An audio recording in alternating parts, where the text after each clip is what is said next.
Thank you for coming back to the channel and welcome to this chapter in which I unbox my next project. I call it unboxing, but we know that it is not an unboxing because it's a scratch build, so there is no box and nothing in the box to take out other than to look at the plan. As you can see, my next big project is a P47D, that's the one with the bubble canopy, the Thunderbolt. Why this one? Multiple reasons. One of the reasons, it's one of the Harold J. Towner's models that I'm actually doing quite a few of those. Another reason, it's a rubber powered. As you can see here by the structure, it's a rubber powered model and I'm trying to learn how to do the rubber powered, which is very complicated. It's also a difficult one. It's a big one. It's a 28-inch plane, which is a big one, but we know that the bigger the plane, the more stable it is to fly. In theory, though I am much more afraid that it will break, and so much more work goes into it. And then also a big reason is somehow in honor or in homage to our American friends that have given a lot to the world, the P47 being one of those. So here's to our American colleagues and friends that are building models. I know that here it's marked to have RAF markings, as the RAF also did use it, but I planned to give it American markings. Now it's a very complicated project, at least for my level, because it's a lot of different pieces and some things on the plan even I don't understand. What I intend to do, first of all, I want to build up the wing.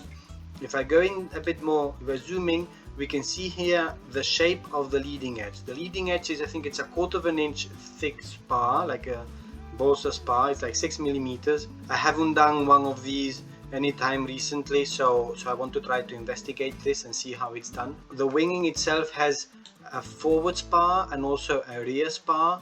I'm not sure how to build this so that it's flat and that it goes well. If I should build maybe the two wings separately, that's going to be a big challenge, because what I do like to do is to have one big spar going all across and then to be able to build up on that. The spars are here at the bottom. I'm not sure if you can see this. So this is the main spar, so the forward spar. And then there is the, sorry, this is the tail plane. No, and the rear spar is here. This is the rear spar, and it's split in two because the rear spar comes up here and then breaks forward to follow the wing.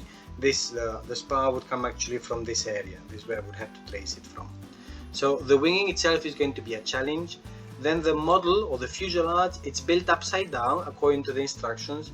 So my big problem is that this little square here, this indicates a stringer, and this one is below the tip of the wing. So I don't think I can build the wing and the fuselage at the same time. This is just going to be for the fuselage. Then I'm going to have to take it off, then install the wing, which again I'm not exactly sure how it's going to go. This is the position of the wing, I understand, at the root. How it fixes in there, I'll have to figure it out, of course.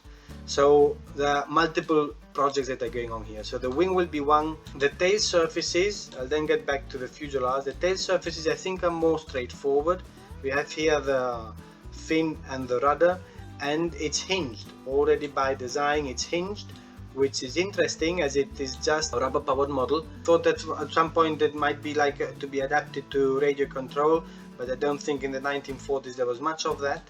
What I see here is that once the model is finally trimmed, we'll have to cement all moving surfaces into place. So the idea is to put in some kind of hinges, maybe some metal plates, maybe from a soda can or something, to be able to adjust and to trim, and then maybe putting a drop of glue and fix it in place. The elevator is also hinged, and I don't think that the two sides of the elevator are connected. I see that there's a split there, which probably is also for the trimming. So maybe one of the elevators will be slightly higher or lower depending on what one wants, which is also interesting. Never done something like this, and it's interesting. The elevator and the finning itself is like a wing of one of my other models, right? So this is huge. As I said, it's 28 inches of wingspan, which is big. It's kind of as big as the Mosquito, almost as big as the Mosquito and the Wellington, so it will take up most of my working table. I can't do much more than this, at least in one fell swoop, so it's going to be also the challenge from the sheer size. Another big challenge for me is going to be the whole area of the nose block. I do want to make it rubber powered because I'm still not at the point where I have electronics and electric motors for such a big model. As you know, I'm using the P51 electronics, which is just for very small airplanes, 16, maximum 20 inches. I don't think I could go above that.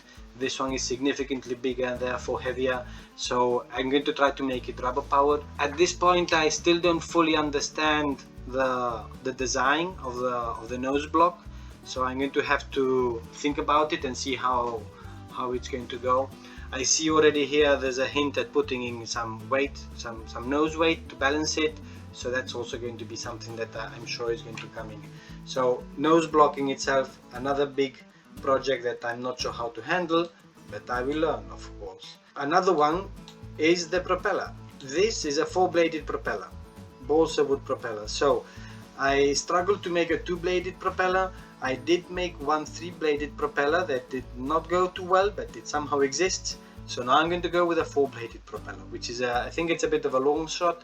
I will give it a try for sure, but my backup plan in my mind at least is, if this doesn't work, then to putting a 2-bladed propeller. It's a huge thing. It's 9 inches long or 9 inches in diameter, which is huge, and it's basically two-bladed propellers somehow fixed in at right angles so that they make a 4-bladed propeller, which is huge. The propelling itself is a huge project. We do this not because it's easy, but because it's fun, right?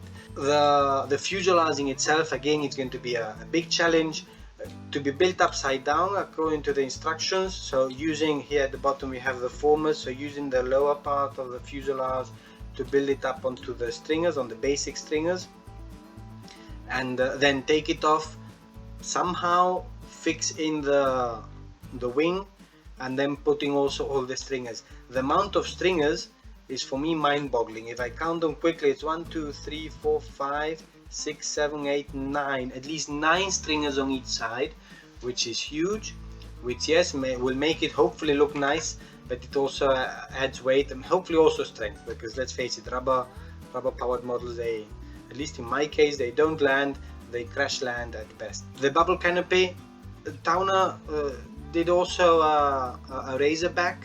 I think it's one of the earlier models. I chose the bubble canopy because I like it more, actually. It's somehow I think it's nicer. Again, the challenge of the canopy, as you might know, I struggle to build these canopies, but again, another challenge, another reason to try it. One curiosity about the motor is that what is called here the motor rear carrier, which is basically the dowel at the end, is loaded in vertically. At least that's how I understand it, that it goes in vertically. I'd never seen this before, which again makes it interesting, but let's see how it goes. It's supposed to go onto some tubes, some paper tubes. I've never made paper tubes out of tissue and glue, but it might be a reason to try it. If not, then maybe plastic tubes or any other tubes might do, but it may be a reason to again try another technique of building. So as you can see, quite a lot of challenges within this huge challenge, which is exactly the point of why I'm doing this. For sure I'm going to need help on this. If there's any tips or tricks, I know many of you've done these models, these complicated models. I'll be very glad to hear your tips and tricks, and it's going to take time. This is not going to be a 2 or 3 chapter session, I believe. This will be the introduction, but then it's going to be easy months of building here, so let's see how it goes. Before I close off, I'll show you the materials that I have. I've bought some wood. I've bought some 9mm wood for the propeller. I've bought some 6mm wood for the leading edges. I've bought some 2 or 2.5mm wood for the main spar, and I've bought 2 sheets of 1.5mm for the stringers. So there's quite a lot there still to be done. In any case, thank you everybody for coming back, and welcome to this whole new challenge and whole new project. See you next time.